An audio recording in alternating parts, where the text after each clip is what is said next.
If it's a fight you want, it's a fight you got. And we have Serbia's Stefan Sekulic taking on the Body Snatcher, Dwight Grant, one of the most fun Instagram games out there. And this guy's playing around with nunchucks pre-fight. And for Dwight Grant, it really is a tale of two fights. You're either going to get absolute craziness and chaos like his fight against, well, Bellator's Carlo Pedersoli, or his last time out where he got finished by Daniel Rodriguez. But Chris Tognoni just decided, hey, Dwight, you've got Daniel finished. I'm just going to let this one continue a little bit. And for Dwight Grant, unfortunately, he ended up getting finished himself. For Stefan Sekulic, this is a guy that you might not know a lot about. You can go back and watch the old fight tape from pre-UFC. You can go back and watch him fight, well, a name that a lot of people recognize in Rongzhu, where he ended up losing a decision. That fight was 2.5 years ago, and that's the trouble.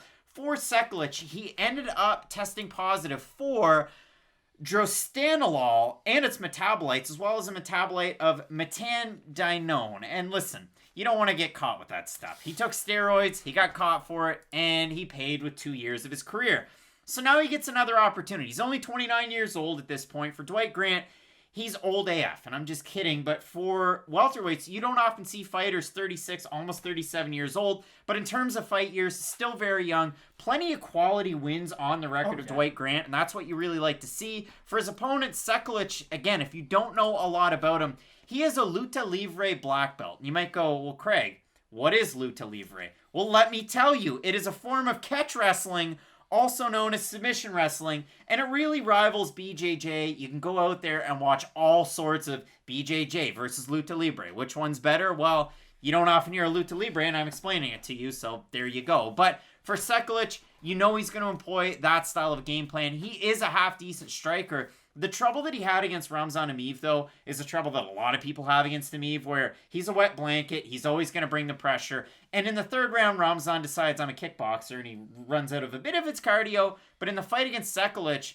Sekulic just looked lost. He kind of did. He just didn't look very good, and that's the weird thing about trying to compare him to Dwight Grant in this fight, because you bring it up. For Dwight Grant, watching Dwight Grant's kind of like buying a lottery ticket where you can either win $1 million or the lottery company comes to your house and just hits you. Because for Dwight Grant, you speak of it, the best version of Dwight Grant really is a fun fighter. Because let's just think about Dwight Grant as an idea. You've got a really tricky southpaw fighter with huge power, really good range to his strikes too, and he's got great head movement. I enjoy all of those things. But then you look at the worst version of him, which is the Alan Jouban version, which is that Zach Otto version, where it is a lot of that I'm just going to stand around and not really do an awful lot. And it's weird, too, because normally when you have guys fight Alan Jouban, they might lose because he is such a technical striker, but it's not often that it results in a boring fight. Most of the time when Alan Jouban is paired up with striker A, it's going to be a really fun one. But I got to be honest, for as excited as I was going into that fight, it left an awfully sour taste in my mouth because you just had a lot of guys standing at range and not really committing to their shots. And that's the weird thing for Grant. The best version of Dwight Grant, when he is committing to his shots, look at the Carlo Pedersoli fight. You don't often see left high kicks countered by overhand lefts. It doesn't happen that often. But the absolute bomb that Dwight Grant unloaded on Carlo Pedersoli at the very end of the first round. One of the most violent strikes you're ever going to see. Like, you really like full extension overhand rights? Try out my boy Dwight Grant, because what he did to Carlo Pedersoli, it really was a violent knockout. And when you see the power that he has in his hands, and you see him land on Daniel Rodriguez, you just assume after Rodriguez goes down, like, oh, hey, he's out of it. And let's be honest, if it was any other ref, he probably would have been out of it. So these are all great things for Dwight Grant. And the thing that, and I do really like what you had said. You talk about the age of Dwight Grant, but I don't really think you can just look at his age on paper and say how old Dwight Grant is. He is very young in MMA years, if you will, so I don't look at Dwight Grant as a 36-year-old welterweight. I look at him as still kind of a prospect working their way up the ranks, because the good thing about Grant is I do think that we do see him slightly improve every time he's in the cage. Now, he does need to be more consistent. That has been an issue for him, at least over the past couple of years. It'd be nice if we could see him in there more than just the 2 times a year, and I understand, we're in a pandemic. I can't get everything I want. But if Dwight Grant could get 2-3 in there every single year, I really do think we could get a fun contender one day. But for Sekulic, this will be interesting.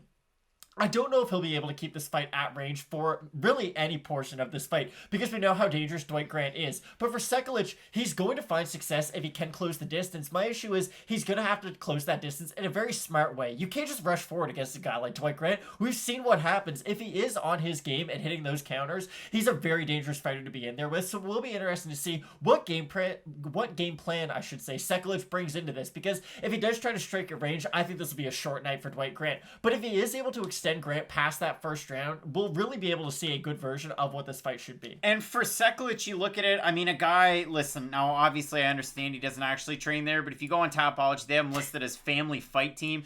What do you imagine Family Fight Team is? Just like a bunch of episodes of Family Guy, and that's it. A dysfunctional household. Oh, okay. I was going to say, like, just a bunch of people that fight, and they're still bloody, and they go to bed, and they wake up, and they do it again. They bring their lunch pail, and it's Family Fight Team. Just a weird place. But for Stefan Sekulic, if you actually look into it, it's a guy that trains primarily with Disco Todorovic. So if you have anything in common, you just walk forward with your hands down, and you get knocked out. I kid, but for Stefan Sekulic, I would expect him to employ some of that wrestling, to try and really work Dwight Grant. Again, hope that you can weaponize your cardio. And we did see from Sekulic, even in the fight with Amiv, you can still kind of get it done a little bit later. I look at the regional fights, they are what they are. I mean, he got finished by David Zavada in 2015. He got finished by Adriano Balbi back in 2017. Leg injury, stuff happens like that. Jason Jackson lost on Contender Series because of a leg injury. It is what it is. You can still be a great fighter. So for me, if Sekulic can employ some of the wrestling, Grant used to be an AKA guy. He trained at Alliance for his last fight. And that's the other thing. You bring up the fact that he hasn't been super active. He's supposed to fight Jared Gooden. And then it fell out. He's supposed to fight Callan Bourne. I don't know where that guy went. Then he fought Daniel Rodriguez. Then he was supposed to fight back in December, but he got the vid. He was supposed to fight Li Jingliang. That fell out. And now he's fighting Stefan Sekulic. So if we have a look at the odds, I haven't had much of a chance to kind of get acquainted with them, but we've had some surprises on this card so far. So to me, I look at Dwight Grant. He opened a minus 300. He's a minus 244 right now. For Sekulic, opened a plus 250. He's now plus 193. And if we look at the Tapology votes, 862 of them, 89% Grant, with 73% by knockout.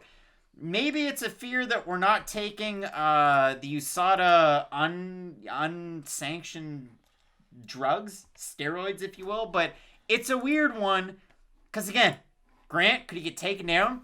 Well, do you remember the fight against Zach Otto? Because I do. It was the most boring fight I've ever seen. To me, this is probably one of the most boring stylistic matchups on this card. Oh yeah, because the only way Sekulic can win this fight is by making it boring. And I know I say this for a lot of fights, but let's just look at the X's and O's solely. Dwight Grant is lethal at range. You can't stand far away from him, or he's going to land very powerful shots.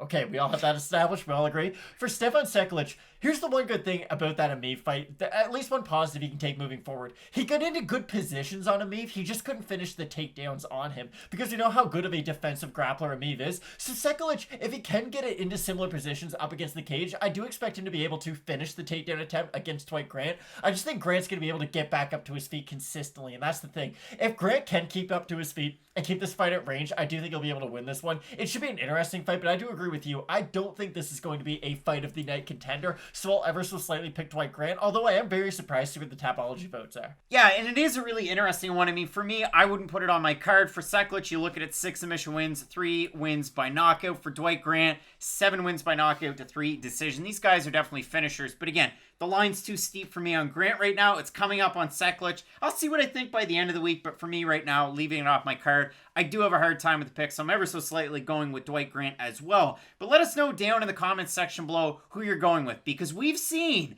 Jargistano, Jessica Penne. Yikes, did she really win that fight against Godinez? I don't think so, but we've seen fighters come back off of very long layoffs and impress with wins lately, so maybe for that reason you like Sekulic. Maybe you see something in his game. Let us know what you see for this fight down below in the comment section. Love to hear from you. UFC 261, big time card, 3 title fights. Get locked with Fight Night picks. And as we always say, Matt, let's get into it.